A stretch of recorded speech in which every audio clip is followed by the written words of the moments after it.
Bonsoir tout le monde, merci d'être si nombreux à cette soirée-là. Comme ça c'est mieux? Ok, c'est bon, parfait. Donc, pour cette soirée-là, on m'avait demandé de faire quelque chose, une petite présentation. Bien évidemment, le temps avance énormément vite. Et donc, je dois certainement couper certains trucs que j'avais préparés. J'espère que ça ne va pas compromettre la compréhension un peu de ce que j'ai essayé de faire, soit une analyse un peu beaucoup plus profonde sur qu'est-ce que ça représente exactement le fait dans lequel nous inquiétons énormément, c'est-à-dire l'assassinat de ces 43 braves étudiants, l'assassinat, ma faute, il ne faut pas être pessimiste, il faut encore espérer, il faudra encore avoir cet espoir qu'on pourra les retrouver vivants. Donc, je ne reviendrai pas nécessairement sur les événements, je pense que si on est ici, on a une sensibilité, puis on comprend un peu les enjeux qui sont là, puis un peu le déroulement des faits. Donc, je vais pouvoir sauter un petit peu plus vite sur cette partie-là. Je vais essayer plus tard de comprendre, de saisir le moment dans lequel nous faisons face aujourd'hui, le moment qu'on pourrait appeler le problème d'Ayotzinapa. Donc voilà, je pense que quand je suis arrivé face à la nouvelle, bien évidemment, la première chose, c'est l'indignation. La deuxième chose à laquelle j'ai pensé, j'ai dit, encore une fois, en Amérique latine, on vit ce problème-là, qu'on assassine ou qu'on nie catégoriquement les droits des personnes, les droits des étudiants en ce cas-ci. Et finalement, la résonance qu'il y a eu, c'est tout de suite me référer un peu à l'histoire des étudiants en Amérique latine. Et bien évidemment, quand on pense au Mexique, on pense aussi au massacre de Tlatelolco en octobre 1968.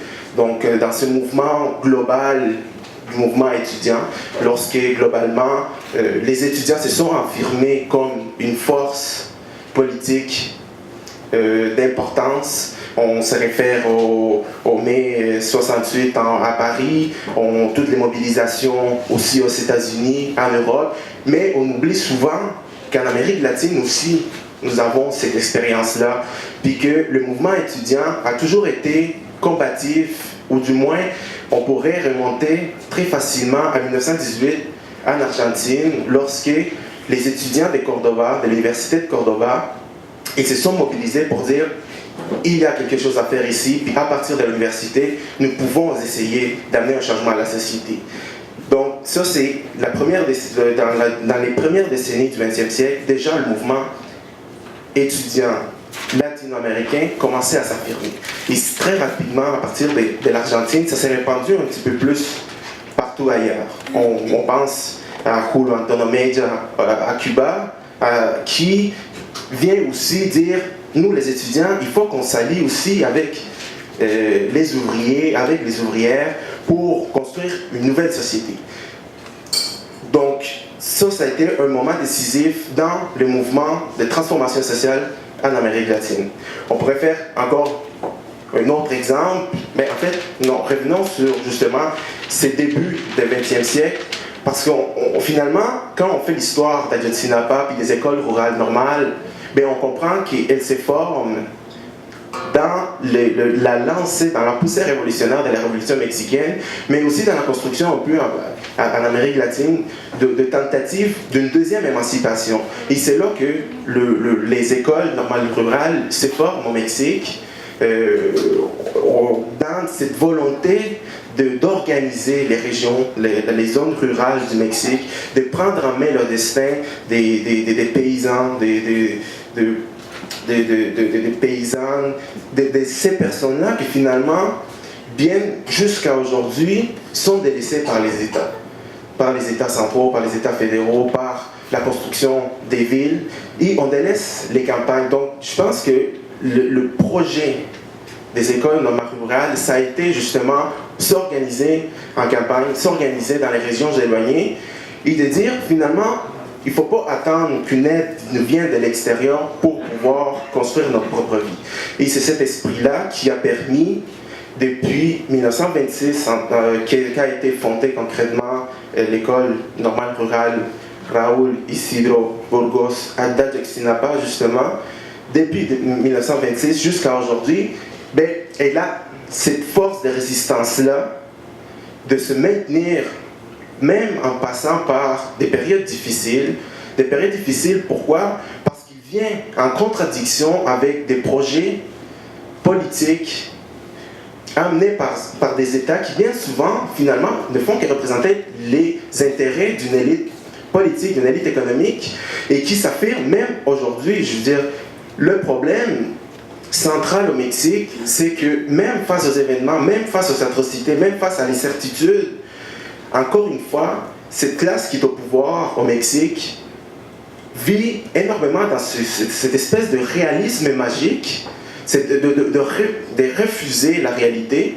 Et on a pu comprendre, par exemple, que pendant la crise qui commence à partir de septembre 2014 au Mexique, le président finalement décide quand même d'assister à des forums pour le développement, pour l'économie mondiale, comme il a fait en s'en allant en Chine, en s'en allant à la rencontre du G20 en Australie, et de finalement faire comme si rien ne s'est passé au Mexique. Donc, refuser catégoriquement cette situation problématique au Mexique, ça démontre dans quelle planète ailleurs, puis comment les gouvernements d'une classe bourgeoise, pourquoi pas le nommer ainsi, mais finalement ne sont là que pour des intérêts strictement individuels particuliers et ne se soucient que très peu de la vie de sa population. Un argument, je tiens vraiment à citer un argument de la part du gouvernement de pourquoi est-ce que le président devait absolument partir puis assister à ces forums-là, ces forums mondiaux-là, c'est parce que ça allait affirmer le Mexique en tant qu'acteur responsable dans l'arène globale. Mais acteur responsable, on le questionnerait aujourd'hui en disant « Vous n'êtes pas responsable parce que vous vous foutez carrément de la vie de vos propres citoyens. Donc vous n'êtes pas responsable. Ce n'est pas un assistant à des forums internationaux qui vous allez vous affirmer en tant qu'acteur responsable. » Donc ça, c'est montrer l'irresponsabilité du gouvernement actuel. Puis c'est pas seulement le gouvernement du PRI, d'Enrique Peña Nieto, qui est irresponsable, mais ça vient depuis plusieurs années déjà.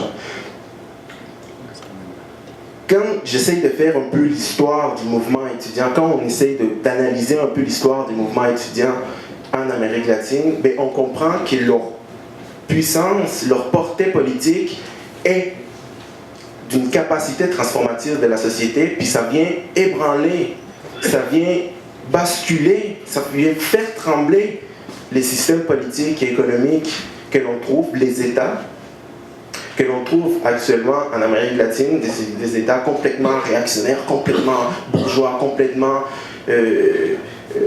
irresponsables, irrespectueux de sa population.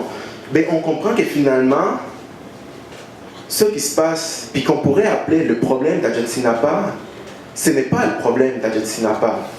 Parce que Ayotzinapa n'est qu'un moment du mouvement étudiant, puis des mouvements des classes populaires en Amérique latine qui osent résister à la domination d'une classe politique et économique. Et je pense que justement c'est ça que représente Ayotzinapa. Et c'est pourquoi, si on se questionne, si on se pose cette question de pourquoi ce sont les étudiants d'Ayotzinapa, pourquoi à ce moment-ci, puis ça c'est sans mentionner évidemment tous les liens qui ont ces politiciens corrompus-là avec le narcotrafic, puis comment l'État est gangréné par la corruption, puis par des atrocités justement, mais au final on s'est dit, mais c'est pourquoi eux, c'est parce qu'eux ils représentent justement cette lancée, cette puissance de transformation sociale. Puis c'est ça, je pense, qui est à comprendre, que l'enjeu, ce n'est pas seulement Ayotzinapa, que l'enjeu, ce n'est pas seulement les étudiants, mais l'enjeu, c'est tout ce qu'eux-mêmes ils représentent. Je veux dire, si on voit un peu les photos de l'établissement de l'école, ben on voit tout simplement l'identification politique de ces étudiants-là. on voit le buste du fondateur, on voit dans les murs des peintures carrément d'acteurs révolutionnaires de l'Amérique latine, on voit des slogans de lutte. Et donc, cette identification, puis cette définition explicite de se dire, voilà, nous sommes révolutionnaires, puis notre révolution, ce n'est pas un idéal ou un idéalisme, nous le faisons parce que nous construisons justement notre société dans ces régions rurales-là, que l'État n'ose même pas venir pour protéger, mais plutôt qui vient pour nous attaquer. Donc, c'est cette idée de transformation-là qui a été touchée. Puis c'est cette idée qui est reçue, qui est portée par les acteurs politiques en Amérique latine, comme le mouvement étudiant, tout au long de son histoire. On se rappelle, Tlatelolco, ça a été dans la foulée des années 60, des années extrêmement importantes pour l'histoire des mouvements populaires, des mouvements politiques. Ça a été aussi 300 ou 400 assassinats par l'État. Aujourd'hui, nous faisons face à 43 étudiants qui nous manquent, qu'on ne sait pas encore qu'est-ce qui se passe avec eux. Et donc, c'est pour ça que je pense que la première chose qui me venait frapper en apprenant la situation d'Ayotzinapa, ça a été justement ça.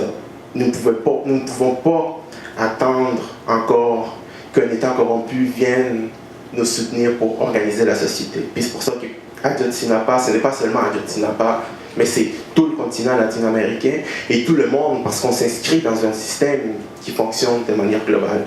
Donc c'est pour ça que c'est important des soirées comme celle-ci pour montrer que notre solidarité ne devrait pas seulement être « nous sommes tous à Ayotzinapa », mais qu'on agisse concrètement dans la réalité parce que l'État canadien est aussi complice. Il faut comprendre que l'État canadien est aussi complice de la corruption de l'État mexicain parce qu'on signe des traités de libre-commerce, par exemple, puis qu'on n'ose même pas questionner qu'est-ce qui se passe avec nous. Donc, Ayotzinapa, c'est comme l'État n'avait